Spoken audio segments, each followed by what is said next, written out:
ہر شخص اپنے کرتوتوں کے باعث گرفتار ہوگا، مگر داہنی طرف والے نیک لوگ جنتوں میں ہوں گے اور پوچھتے ہوں گے، یعنی آگ میں جلنے والے گناہگاروں سے، کہ تم دوزخ میں کیوں پڑے؟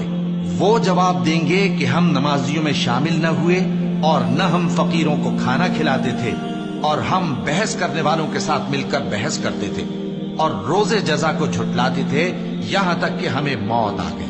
تو سفارش کرنے والوں کی سفارش ان کے حق میں کچھ فائدہ نہ دے گی۔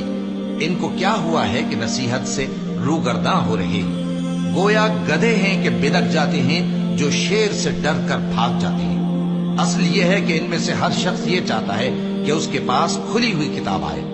ایسا ہرگز نہیں ہوگا۔ حقیقت یہ ہے کہ ان کو آخرت کا خوف ہی نہیں۔ کچھ شک نہیں کہ یہ قرآن نصیحت ہے، تو جو چاہے اسے یاد رکھے، اور یاد بھی تبھی رکھیں گے جب اللہ چاہے۔